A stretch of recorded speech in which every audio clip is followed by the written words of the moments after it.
Hi, I'm Rob, and today you join me at the Osborne View in Hillhead, and we're going to go on a toddler that's going to take us up an old canal. It's going to take us through the countryside and down onto the beach and the cliffs. So if you're ready, come with me.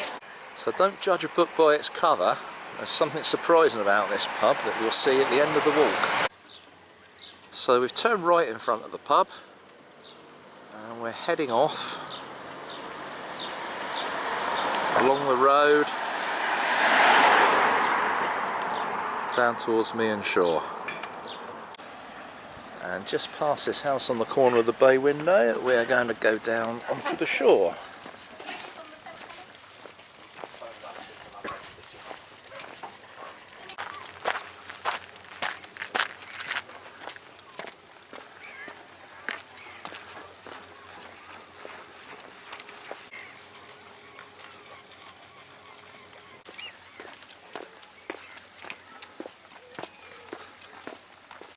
Running repairs. So we're getting all the beach huts ready for the summer season.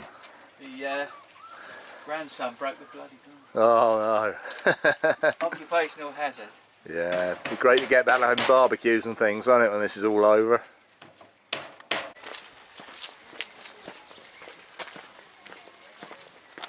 At the end of the prom, we walk through the car park of the Hillhead Sailing Club to take to the pavement around the harbour.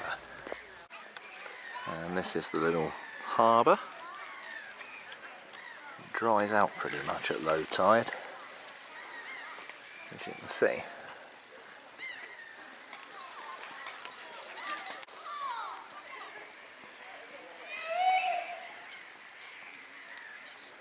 And just over the road from the harbour is the Titchfield Haven Visitor Centre. You can pay about £4, I think it is. You can go in there and bird watch lots of sedge warblers and reed warblers and so on and so on.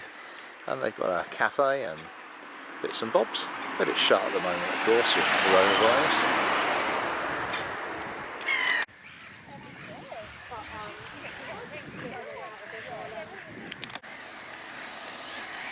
So take time to wander over the road and there's someone coming out.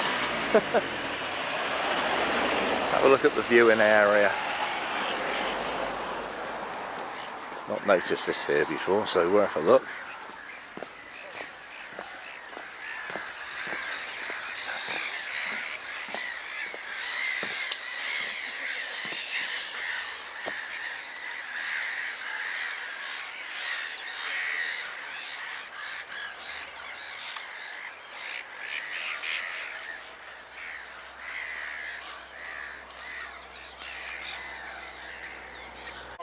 And there's a little path here in front of the car park, walking along the shore.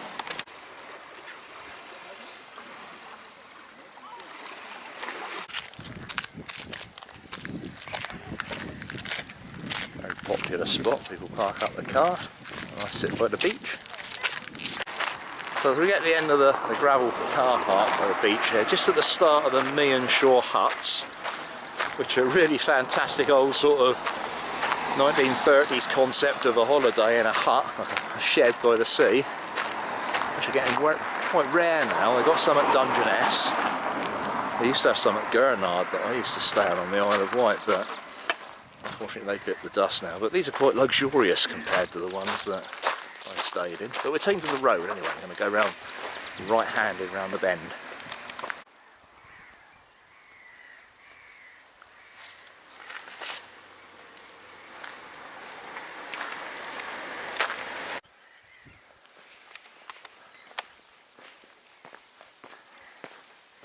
This is a lovely little one. It's not on the water's edge, but it's got a nice little garden to it. Anyway, you follow the right lane, right-handed, and follow it onwards.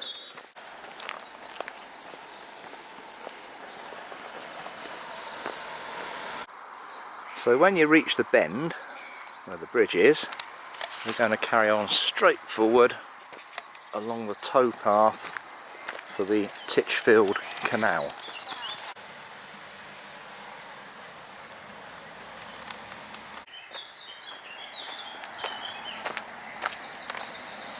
Through the kissing gate. and onwards. So we're taking the path now along the Titchfield Canal. Now it's a bit of a story to the Titchfield Canal. In the Tudor times, 15th, 16th century, Titchfield was a very, very busy port, enough to rival Southampton or Portsmouth. But it kept silting up, so unfortunately it made it unnavigable for the ships to come up. So the Earl of Southampton, at the time, was a friend of Shakespeare's, he decided he would build a canal from Titchfield, from Meon Shore up to Titchfield. Now, the problem with it was the canal silted up as well, so it really wasn't very successful, but it was built in 1611. Another theory is it wasn't intended as a canal at all, but it was intended because it's dammed at one end to hold the fresh water back at the Titchfield end, so that the fields would get the benefit of flooding with fresh water, which would make obviously the pasture more fertile. But I say, back in history there's all these different things to consider, so make your own mind up. Very silty and mucky water down there. Anyway, we carry on until the path splits and we go off to Lower Posbrook Farm.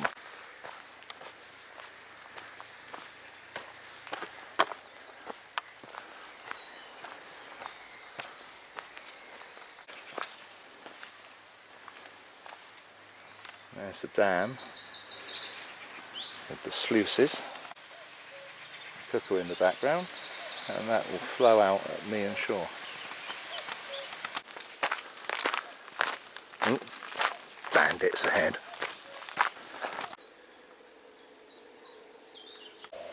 And the Coast Guard helicopter, and at this point we turn left to go over the bridge to Lower Posbrook Farm.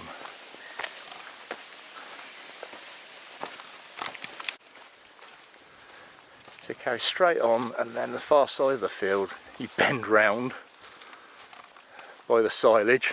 Don't rely on that as a landmark there, that won't be there all the time. But anyway, the far side of the field you bend round and the track will take us where we want to go.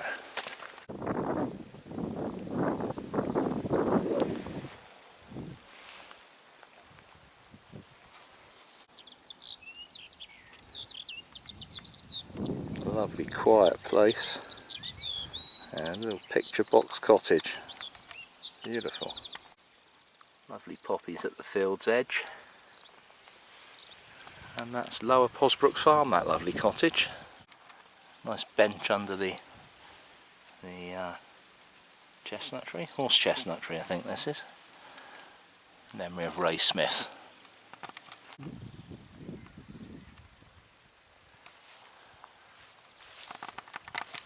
So you come to a four-way split here. You've got track down to another cottage there, and a track that continues on forwards.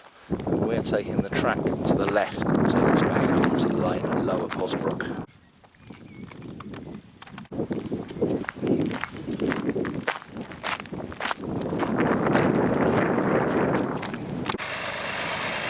Very old tractor.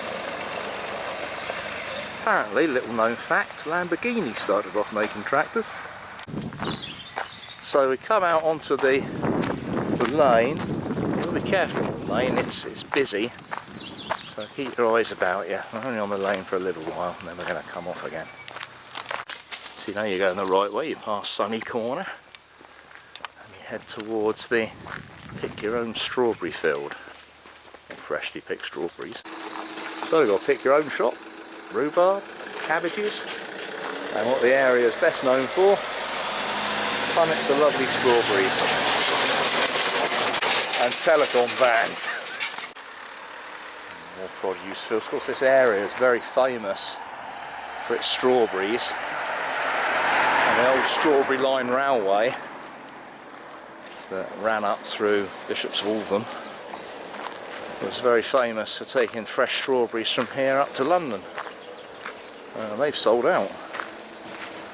Well, if you're waiting for your phone to be repaired and the bloke hadn't turned up, you wonder where he is. They're all down this lane here. I don't know what they're doing. More open reach people than you can shake a stick at. So we come off the road here and we go on to National Cycle Route Network number 2. So I have to watch out for mad cyclists. I wish these cyclists would clean up after themselves. Seriously though, horse poo in the middle of a cycle track, not good if you're going down there at speed. So you carry on, ignore the path to the left that goes into Thatcher's Copse, and just carry right on along the cycleway. Morning! At the end of this cycleway, by the abandoned bit of farm machinery, at the handy sign, we turn left towards Upper Brownwich Farm and Lower Brownwich Farm. And there's Upper Brownwich Farm. Carry on down. And as we get to the most exposed bit of the walk, up comes the wind and down comes the rain. Ah, it's a nice handy big barn. Shelter close up against. Keep yourself dry from the rain. Well, I've got the cag on, so it doesn't much matter. So just past the barn, we don't go left, we carry straight on. And Brownwich Pond will be to our right very shortly. Now, this must be Lower Brownwich Farm.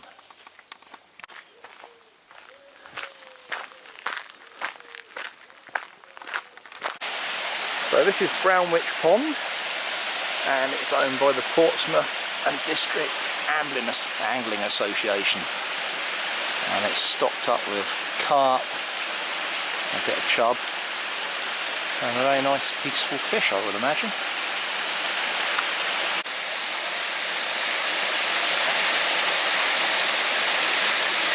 But we continue straight on along the cycleway. There's a swan on its nest in the background. So after you pass the pond on your right, the footpath goes to the right. There's a big field in front of you. Or it goes to the left. And we're going to go down to the left, down to the shoreline at Brownwich.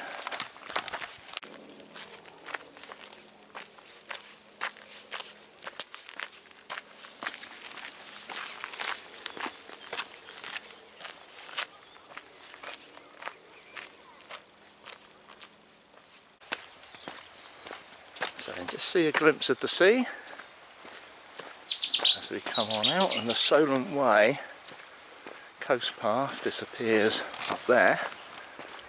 But there's a cliff fall up there. If you've watched my Warsash walk, and that's where the cliff fall is, just up there. You can't get beyond.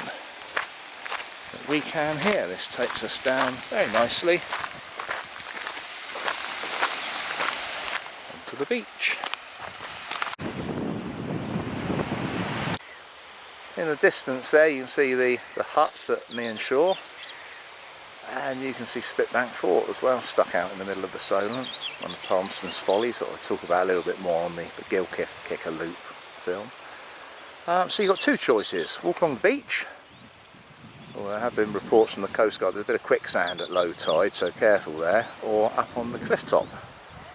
Now I fancy walking over that little bridge and doing the cliff top, but you can please yourself, it'll lead you out to the same place, but I'm going this way.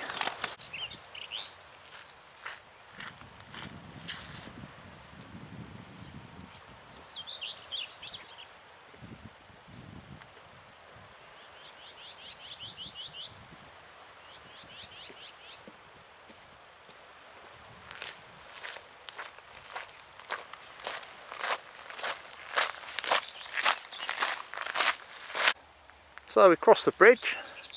You've got a choice then of paths, but we're going to follow the Solent Way path.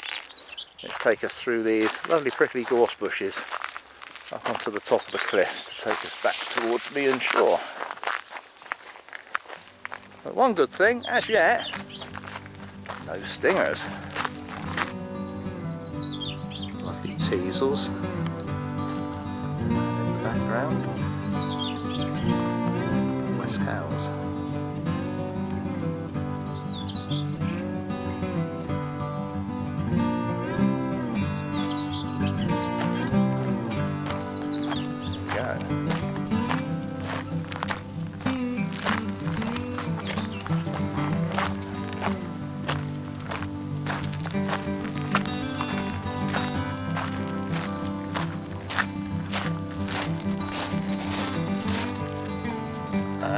the beach. This little pathway here. So if you notice, the prevailing winds are southwesterly and all the trees have grown in a bent direction. And the wind has blown them that way. And that house there is Sea House, on its own, on the beach in the countryside. Beautiful place to live. So we go up on the cliffs. Now when you walk in here, do not get too near the edge of the cliffs. So we carry along a nice safe distance from the very edge of it. The Isle of Wight over there. Distance. You see cows. Nice castle. Osborne House, you can just about see. And all the way down to Ryde with the church spire. And continue along our path.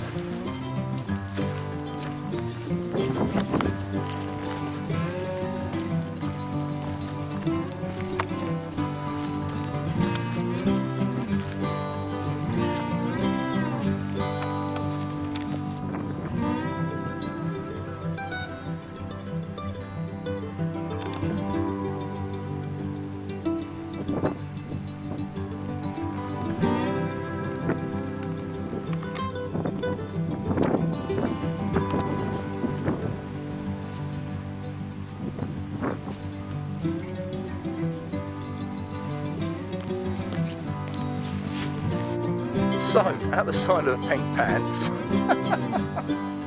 How'd you lose your pants, child or otherwise, on a walk? I don't know. At the sign of the pink pants, which may or may not be there, sorry. I've got the titters over that. There's a footpath leading off to the left, by the fields there. Or you can go left or right around this bush, and it doesn't make a blind bit of difference, in which case we go this way, it all ends up on the same path. So anyway, carry on forward. And this just merges up around the other side, it's two ways around the bush.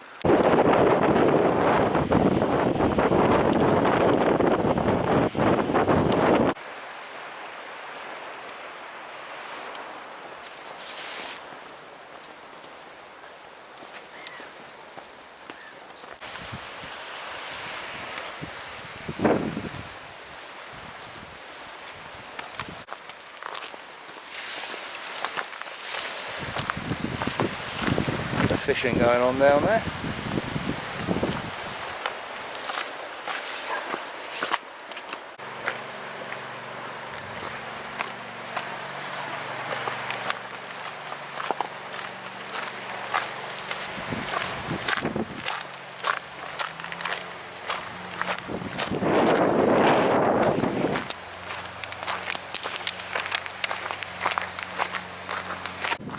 Now the footpath runs down the back of the chalets, and it's a private beach in front of the chalets, but I'm sure nobody minds if you go right down by the tide line.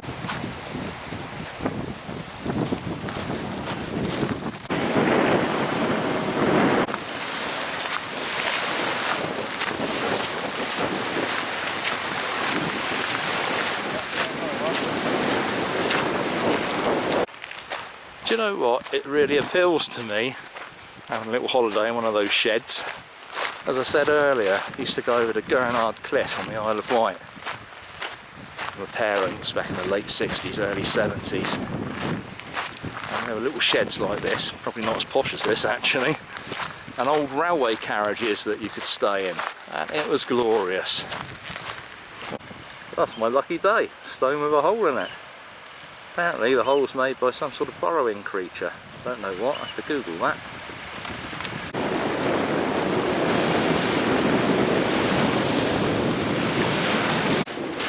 And then at this point we come off the beach and we retrace our steps back up in front of the car park. It's so taxing on the legs.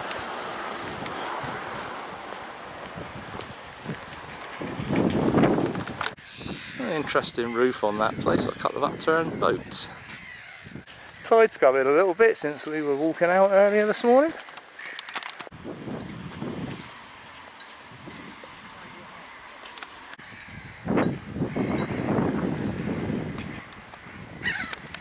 So past the tea room we get the sailing club for a bit of a change. we'll walk along the seawall instead of through the car park. Just to mix it up a bit as we're retracing our route.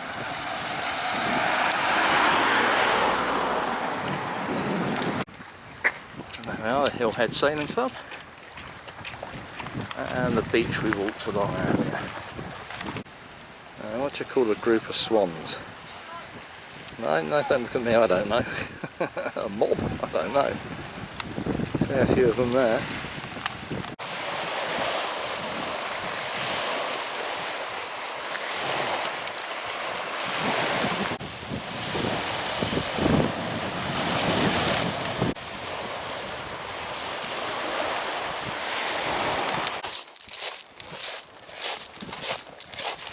Nice place to have a little holiday let. Get your boat in the back garden and drop it in the sea. So you remember I told you not to judge a book by the cover? The Osborne View.